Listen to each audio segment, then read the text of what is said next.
The Foreign Office, November the 2nd, 1917.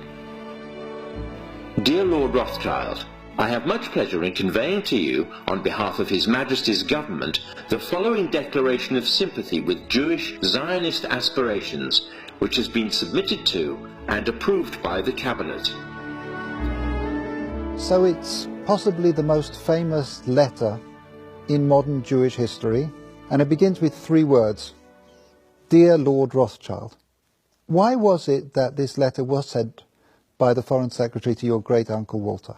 It's an interesting question because he was really interested in ornithology, although he became interested in Zionism. I think the reason was this, that it was primarily a movement from Eastern Europe, but they didn't clarify who was in charge of that movement.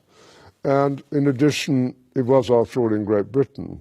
So they felt that the Rothschild family should be the one to whom it was addressed.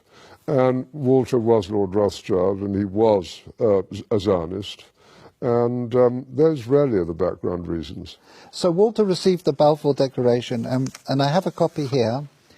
And I wonder if I could possibly ask you to read it for us. Yes, indeed. Yeah. I'm going to put on my spectacles to make sure I read it accurately. His Majesty's Government view with favour the establishment of Palestine as a national home for the Jewish people, and will use their best endeavours to facilitate the achievement of this object, it being clearly understood that nothing shall be done which may prejudice the civil and religious rights of existing non-Jewish communities in Palestine, or the rights and political status enjoyed by Jews in any other country. I should be grateful if you would bring this declaration to the knowledge of the Zionist Federation. Yours, Arthur Balfour. And here it is, the Balfour Declaration. What do you feel when you see it here? I genuinely feel it's one of the most extraordinary moments in the history of the Jewish people. If you think it took 3,000 years to get to this, and then you say, how did this miracle happen? It's the most incredible piece of opportunism. I mean, if you think you had an impoverished would-be scientist, Chaim Weizmann, who somehow gets to England, meets a few people, including members of my family, seduces them. He has such great charm and conviction.